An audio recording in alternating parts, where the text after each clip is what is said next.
Chelsea news in just a 5-minute video, short and sweet with no waffle whatsoever, starting with Estevao Willian.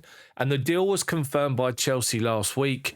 He's 17, he turns 18 next April, and he will join the club next summer. And someone that's already been touted by Neymar as the next big thing in Brazilian football. Estevao, as you've all seen on social media, scored this weekend and gave the Cole Palmer celebration. Great signing, exciting, a winger who you have to wait and see if he's going to come straight into the squad or see what happens with him, whether he's loaned out elsewhere. But this guy is an exciting talent, a great signing, and that's one that's rubber stamped already, but he joins next summer. What do you think of Estevao Willian? Let me know, comment section. Now, as we know, Maatsen is pretty much rubber stamping his £37.5 million deal with Aston Villa now. Out of the blue, where we all thought it'd be Dortmund, it was Villa who came in and have got a deal done for Maatsen, obviously promising him first-team football.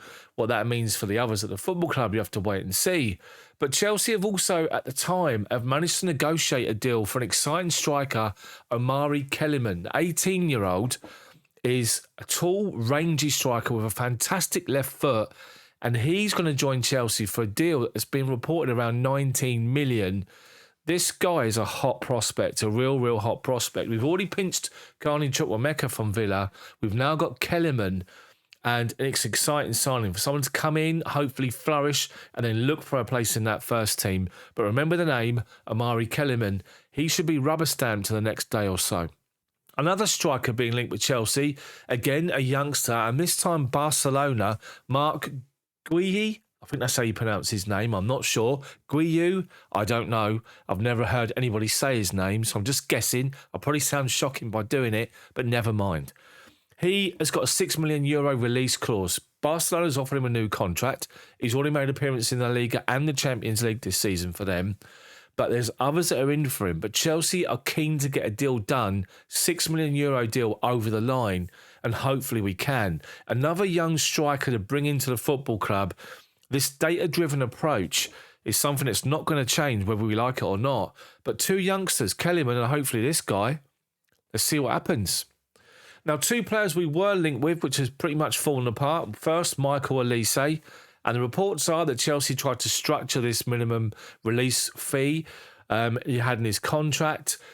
Palace wasn't happy with it. Bayern swooped in and just said, yep, we'll get the deal done. And they've got him. Michael Olise has gone to Bayern Munich. Another player we're being linked with heavily over the weekend is the Spanish star Nico Williams. But terms on his contract and his release fee, you're talking around 58 million plus taxes, plus salary. Chelsea have decided it's far too expensive and have pulled out of any interest for Nico Williams. So forget that one, which is interesting to see. But we're also being linked with Jonathan David, and we've been linked with him before, the 5'9" striker over in France, who's been prolific over at Lille. He's got 1 year left on his contract, and he's someone that Chelsea had an eye on for a long time.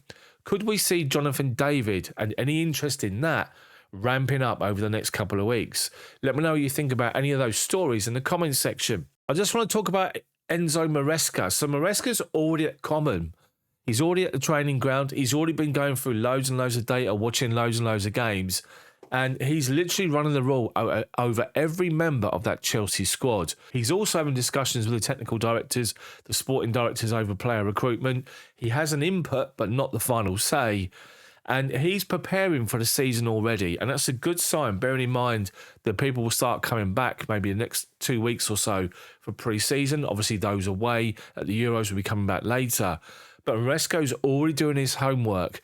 And apparently his knowledge of the Chelsea players and the data has already taken people by surprise. He can consume loads of data and he remembers most of it. And that's quite a good thing, according to Chelsea insiders. So Maresca's already there. He's already doing his due diligence. He's doing his homework. And let's see what happens. But as we all know, we've got Man City opening game of the season in the Premier League. You couldn't script it, could you? Maresca up against Guardiola. That's keyed in for the Sunday game of the opening Premier League weekend, 4:30 on Sky Sports. So make sure you set your watches, set your calendars, because that's what's going to happen. So as far as Chelsea news goes, that's pretty much it. In just a short and sweet 5-minute video, which I told you it would be. And hopefully you've enjoyed the format, you've enjoyed the content. If you have, drop a like on the video. Post your comments up about anything that I've discussed, any of these stories, any of the players we've been linked with and players we've lost out on, and also Maatsen leaving the football club to go to Villa. Let me know, comment section. But for now, subscribe, drop a like, and I'll see you guys soon. Thanks for watching.